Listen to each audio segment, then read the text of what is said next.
Astro Babu online TV. ஜோதிடம், ஆன்மீகம், வாழ்வின் வழிகாட்டி.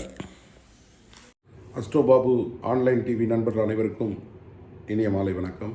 அடியேன் அஸ்ட்ரோ பாபு பேசுகிறேன். இந்த ராகுவை பற்றி நான் எத்தனை பேசினாலும், எவ்வளவோ விஷயங்களை யூடியூப் நண்பர்களுக்காக பகிர்ந்திருக்கிறேன். அதே போல் நிறைய ஜோதிட மேடைகளில் ராகுவை பற்றி நிறைய விஷயங்களை அறிவியல் பூர்வமாக அந்த ராகு இருக்கக்கூடிய பாசிட்டிவான தன்மைகளை எத்தனையோ சொன்னாலும் மீண்டும் மீண்டும் ராகுக்குள்ளே வராங்க. இப்போ ஒரு சமீபமாக ஒரு விஷயத்தை பார்த்தேன். அவர் ஒரு ஜோதிட ஆர்வலர், ஜாதகம் பார்க்க வந்திருந்தார். நான் ஏற்கனவே எத்தனையோ என்னுடைய காணொலிகளில் சொல்லியிருக்கிறேன், என்கிட்ட வர்றதில் 90% ஜாதகங்கள் ராகுவை சார்ந்து தான் வரும். அது எப்படியோ அந்த மாதிரியான ஒரு அமைப்பு எனக்கு வந்துட்டு, அதனால தான் எனக்கு இந்த ராகுவின் காதலன் அப்படின்னு சொல்லியிருக்காங்க. அப்படி வருகிற பொழுது அவர் ஒரு விஷயத்தை சொல்லுகிறார், ஒரு பாடலை பாடுகிறார். ஒரு ஜோதிட விஷயத்தில் ஒரு ஜோதிட அலங்கார பாடல் ஒன்று இருக்கிறது. ஆ மேடம், எருது, நண்டு, கன்னி, சுறா, இந்த ராசிகளிலே ராகு அமர்ந்தால் ராஜயோக துயில்வான் அப்படின்னு சொல்றான். ராஜயோகத்தில் துயில்வான் அப்படின்னு ஒரு பாடல். அது ஒரு பாடல். அப்படியா? உண்மையாலுமேவா? ஆ மேடம்னா மேச ராசி, எருது அப்படின்னு ஒரு வருது ரிஷவ ராசி, நண்டுன்னு சொல்லும்போது கடக ராசி, கன்னி ராசி, இப்போ சுறா அப்படின்னும் போது மகர ராசியில் வந்துடும். ஸோ அப்போது அந்த பாடலினுடைய அமைப்பு தான். ஆ மேடம், எருது, கன்று, நண்டு, சுறா, இதில் ராகு அமர்ந்து. ஏன்னா ராகு கூட அவங்க வேற ஒரு விதமான ஒரு வார்த்தையை பயன்படுத்தியிருக்காங்க. கரும்பாம்பு அமர்ந்து அப்படின்னு ஒரு விஷயம் வந்துடும். அமர்ந்தால் ராஜாவை போல ஒரு பஞ்சனையில் அப்படின்னு ஒரு பெரிய லெவல் அந்த பாடல் சொல்லுகிறது. இது உண்மையா அப்படின்னு பார்க்குறோம். இதை வச்சுட்டு அவர் என்ன சொல்றாரு, சார் எனக்கு நண்டில் இருக்கு, அதாவது கடகத்தில் இருக்கிறது எனக்கு ராகு. அப்படின்னா இந்த இடங்களில் ஏன் இதை சொல்லப்பட்டிருக்கிறதுன்னு கொஞ்சம் ஆராய்ந்து பார்க்க வேண்டும். இதில் பார்த்தீங்கன்னா நடு நட்சத்திரமாக வரக்கூடிய நட்சத்திரம் மேஷராசியில் பரணி நட்சத்திரம், ரிஷபராசியில் சந்திர நட்சத்திரம், கடகராசியில் பூச நட்சத்திரம், கன்னியிலே மறுபடியும் அஸ்த நட்சத்திரம், மகரத்திலே மறுபடியும் அச்ச நட்சத்திரம்.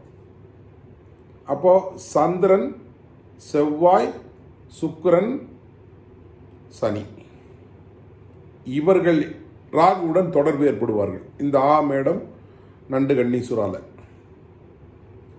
இப்போ நடு நட்சத்திரமாக வரக்கூடிய நட்சத்திரங்களை பார்க்கிற பொழுது ரோகிணி, அஸ்தம், திருவோணம் 3 நட்சத்திரமும் ரிஷபம், கன்னி, மகரத்தில் அமர்ந்திருக்கும். சுக்கிர நட்சத்திரம் முழு நட்சத்திரமாக மேசத்தில் அமர்ந்திருக்கும். கடகத்தில் பூச நட்சத்திரம் இருக்கிறது. அப்போ சனி தொடர்பு, ராகு தொடர்பு, சந்திரன் தொடர்பு, சுக்கிரன் தொடர்பு, செவ்வாய் தொடர்பு, இவர்களுடன் ராகு சேர்கிறது பவர்ஃபுல்லாக மாறுவார் அப்படின்ற ஒரு கால்குலேஷன் அந்த காலத்துங்களில் ஒரு கணிதம் எடுத்திருக்கிறார்கள். இந்த நடு நட்சத்திரத்தினுடைய அமைப்பில் இருக்கிற பொழுது இந்த ராசிகளிலே ராகு அமர்ந்தால் அவர் பவர்ஃபுல்லான விஷயம். பவர்ஃபுல் தான், நோ டவுட். ஆனால் அவர் நல்லது செய்வாரா அல்லது கெடுதல் செய்வாரா அப்படின்னு பார்க்கிற பொழுது இந்த ராசிகள், இந்த ஆமேடம், எருது, கண்டு, நண்டி, சுறா என்ற இந்த ராசிகளான மேசம், ரிஷபம், கடகம், கன்னி, மகரம், இந்த ராசிகள் எந்த பாவமாக வருகிறது அப்படின்னு பார்க்கிற போது லக்னத்திற்கு மிக முக்கியத்துவம். நான் ஏற்கனவே சொல்லியிருக்கேன், லக்னம் என்பது மிக முக்கியத்துவம். லக்னம் இருந்தால்தான் அது ஜனனம், ஒரு லக்னம் இருந்தால்தான் அது ஜாதகம். அப்போ பொதுவாக இவர்கள் சொல்லுவது ஜோதிடம். அப்போ அது லக்னம் எடுக்கிற பொழுது அந்த லக்னத்திற்கு இதே ஆ மேடம், கண்டு, நண்டி, சுறா எப்படி வேலை செய்யுதுன்றதை பார்க்கணும். அந்த லக்னத்திற்கு இந்த ராசிகள் எந்த பாவ அமைப்பை எடுக்கிறது, அந்த பாவத்தில் எந்த கிரகங்களோடு இணைகிறது, அந்த கிரகங்கள் ராகுவை கடந்து போகிறதா, ராகுக்குள் அமைகிறதா, அப்படின்னு இத்தனை விஷயத்தை பார்க்கிற பொழுது தான் அதை எடுக்க முடியும். பொதுவாகவே ராகுக்கு 3, 6, 11 பாவங்கள் நல்ல பாவங்களாக சொல்லப்பட்டிருக்கு. ஒருவேளை இவர்கள் சொல்லுவது போல் இந்த மேசம், ரிஷபம், கடகம், கன்னி, மகரம் இந்த ராசிகள் அவர்களுக்கு 6ஆம் பாவமாகவோ 3ஆம் பாவமாகவோ 11ஆம் பாவமாகவோ வந்து ராகு எந்த கிரகத்தினுடன் இணையாமல் தனித்து நின்றால்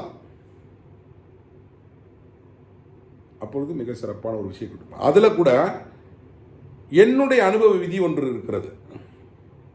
ராகு அமர்ந்து அந்த ராகுவுக்கு 5-9 சுபகிரகங்கள் அமர்ந்தால் மட்டுமே ராகு நன்மை செய்வார்.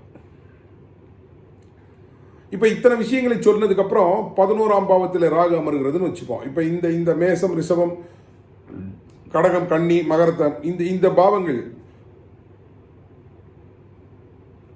7ஆம் பாவமாக வருகிறதுனா ராகுக்கு தோஷம் வந்துருமா? இந்த பாவங்கள் 4ஆக வந்ததுன்னா ராகு சிறப்பு செய்வாரா? அப்போ எந்த பாவங்களை இது எடுக்கிறதுன்னு பார்க்கணும். இரண்டாவது, ராகு அமர்ந்திருக்கக்கூடிய இடங்களிலிருந்து 5-9 எந்த கிரகங்கள் அமர்ந்திருக்கிறது? லக்ன சுபர்கள் அமர்ந்திருக்கிறார்களா? இயற்கை சுபர்கள் அமர்ந்திருக்கிறார்களா? அல்லது ராகுக்கு வீடு கொடுக்கக்கூடிய இந்த மேசத்திற்கு உண்டான அதிபதியான செவ்வாயோ, ரிஷபத்திற்கு அதிபதியான சுக்கிரனோ, கடகத்திற்கு அதிபதியான சந்திரனோ, கன்னிக்கு அதிபதியான புதனோ, மகரத்துக்கு அதிபதியான சனியோ, இவர்கள் எல்லாம் எந்த பாவத்தில் அமர்ந்திருக்கிறார்கள்? அப்படியெல்லாம் பார்த்து ஒரு முடிவுக்கு வர வேண்டும். இது பொத்தம்பொதுவான ஒரு விஷயத்தை எடுத்து வைத்துக்கொண்டு அதில் அவங்க பயந்துட்டு ஒன்று நல்லது நடக்கும், இல்லை கெட்டது நடக்கும், இல்லை எக்ஸ்பெக்டேஷனாக இருக்கும். இப்போ 12ஆம் பாவத்தை எடுத்துக்கொள்கிற போது 2 விஷயங்களும் இருக்கிறது. அயன சயன போகஸ்தானமும் அதுவே. அதே போல லாங் டேர்ம் இன்வெஸ்ட்மெண்ட்டு, வெளிநாடு பயணங்கள், வீடு கட்டுவதற்குண்டான முதலீடுகள், ஷேர் மார்க்கெட் முதலீடுகள், ஷேர் மார்க்கெட் ட்ரேடிங்கை பற்றி நான் சொல்ல, ஷேர் மார்க்கெட்டில் முதலீடுகள், லாங் டேர்ம் இன்வெஸ்ட்மெண்ட்ஸ், அதெல்லாம் 12ஆம் பாவத்தை சொல்லும். அப்போ ராகு அயன சயனத்தை நோக்கி போவாரா? போகத்தை நோக்கி போவாரா? இந்த தண்ணி போடுறது, வேறு பெண்கள் தொடர்பு, இந்த மாதிரியான விஷயங்களை 12ஆம் பாவம் கொடுக்குமா? படுக்கை சுகம் போன்ற விஷயங்களை ராகு ஏற்படுத்துவாரா? அல்லது இந்த மாதிரியான விஷயங்களை செயல்படுத்துவாரா? ஒரு லாங் டேர்ம் இன்வெஸ்ட்மெண்ட்டோ, ஒரு வீடு கட்டுறதுக்கு உண்டான பிளானிங்கோ, அல்லது வெளிநாட்டு பயணங்களோ, இல்லை வெளிநாட்டில் போய் சம்பாதிக்கக்கூடிய அமைப்புகளோ, இதை ஏற்படுத்துவாரா ராகு அப்படின்னு பார்க்கணும். இப்போ 7ஆம் பாவத்தில் ராகு இருந்தால் ராகு தோஷம்னு சொல்லிடுறோம் பொதுவாக. ஆனால் 7ஆம் பாவத்துக்கு இன்னொரு முகம் உண்டு. சமுதாயம், பார்ட்னர்ஷிப். அப்போ அந்த இடத்தில் ராகு இருக்கிறது சமுதாயத்தில் அவர் ஒரு மிகப்பெரிய சிறப்பான ஒரு தன்மையில் வருவதற்கு கூட வாய்ப்புகள் இருக்கிறது. அல்ல, ராகுவை பற்றி நீங்கள் கணக்கெடுக்கிற பொழுது கண்ணாடி மேலே நடக்கிற மாதிரி எடுக்கணும். அதே போல் கொஞ்சம் கூர்மையாக கவனித்து எடுக்க வேண்டும். பொதுவாகவே ராகு எந்த நட்சத்திரத்தில் ஏறி இருக்கிறது, அந்த நட்சத்திராதிபதி எங்கே அமர்ந்திருக்கிறார்? ராகு அமர்ந்திருக்கக்கூடிய ராசியினுடைய அதிபதி எங்கே அமர்ந்திருக்கிறார்? அவர் ஆட்சி உச்சம் பெற்றிருக்கிறாரா? இப்போ ராகு அமர்ந்திருக்கக்கூடிய பாவம் எந்த விதமான பாவம்? அந்த பாவாதிபதி 6, 8, 12களில் மறைந்திருக்கிறாரா? இப்போ இந்த எருது மேடம் கண்ணி, நண்டு கண்ணி, சுறாலாம் இருக்கட்டும். இந்த பாவங்கள் எந்த பாவங்களை எடுக்கிறது? இந்த பாவாதிபதிகள் எங்கு அமருகிறார்கள் அப்படின்னு பார்த்துட்டு தான் ஒரு முடிவுக்கு வரணும். அல்ல, ராகுவை பற்றி எத்தனையோ தெளிவான விஷயங்களை சொல்லியிருக்கிறேன். 4ஆம் பாவத்தில் ராகு ஏறிச்சுன்னா பதறாங்க. 7ல் ராகு எதுனா திருமண தோஷம்னு சொல்றாங்க. அப்படியெல்லாம் ஒன்றும் இல்லை. நிறைய பேருக்கு 7ல் ராகு இருந்து மிகச்சிறப்பான வாழ்க்கை அமர்ந்திருக்கிறது. அதற்கு நானே ஒரு உதாரணம். ஆக எத்தனையோ விஷயங்களை கணக்கில் எடுத்துக்கொண்டுதான் ஒரு பலன் உரைக்க வேண்டும். ஏனால் ஜோதிடர்கள் என்பது காலக்கணிதர்கள். இந்த காலக்கணிதம் பொய்த்துவிடக்கூடாது. இரண்டாவது, இந்த ஜோதிடம் என்பது மாறப்போவதில்லை. இதை கணிக்கக்கூடியவர்கள் மிக சிறப்பாக இதை கணித்து சொன்னாலும் கூட ஜாதகம் பார்க்க வர்றவங்க பூரா என்னென்னத்தையோ படிச்சுட்டு என்னென்னையோ ஒரு கால்குலேஷனில் இருந்துட்டு அவங்களுக்கு அது மட்டும் தான் தெரியும். அவனுக்கு வரப்போகிறது ராகு திசை. ராகு திசையில் இந்த இடத்துல இருந்தால் மிக சிறப்பு அப்படின்னு வாங்க. இல்லைனா இதை நெகட்டிவாக ஏதோ ஒரு இடத்துல படிச்சுட்டு வந்தாங்க அப்படின்னா, நான் சொன்ன மாதிரி 12ஆம் பாவத்தில் படிச்சுட்டு வந்தாங்க, இல்லை 7ஆம் பாவத்தில் படிச்சுட்டு வந்தாங்க, இல்லைனா 4ஆம் பாவத்தில் படிச்சுட்டு வந்துட்டாங்க அப்படின்னோம்னா ஏதோ ஒன்று வச்சுட்டு அதையே மனசுக்குள்ளே வச்சுட்டு அந்த ராகுவை பற்றின சிந்தனைகளிலே அவர்கள் பயணிப்பது. அதனால தான் சொல்கிறேன், ஒரு நல்ல ஆழ்ந்த ஜோதிடர்கிட்ட கொடுத்து உங்களுடைய ராகு எப்படி இருக்கிறது, ராகு பலமாக இருக்கிறதா, பலமிழந்து இருக்கிறதா, அல்லது ராகு திசையில் மாறுபட்ட தன்மைகள் நடக்குமா? ராகு சார் நான் ஏற்கனவே சொல்லியிருக்கேன், ராகு எத்தனையோ இடங்களில் சொல்கிறேன், ஆனால் யாரும் அதை எடுத்துக்கவே மாட்டாங்க. அதான் என்னுடைய வருத்தமே. ராகு என்பது சார் ஒரு பெரிய ஆக்சில், ஒரு பெரிய சுத்து. செவ்வாய் என்பது வீரியம், ராகு என்பது அதிவீரியம். ராகு வந்து ரொம்ப ஃபாஸ்ட்டாக சுத்தம். ஒரே ஒரு பிரச்சனைனா ரிவர்ஸில் சுத்தம். அதில் நீங்கள் என்ன போய் இன்புட் பண்ணுறீங்கன்றது தான் விஷயம். இப்போ ஒருவேளை ராகு நெகட்டிவாக நடக்க போகிற ஒரு தன்மையில் இருக்கிற போது நீங்கள் பாசிட்டிவான விஷயங்களை உள்ள இன்புட் பண்ணுங்க, அது மாறுவதற்கு வாய்ப்புகள் இருக்கிறது.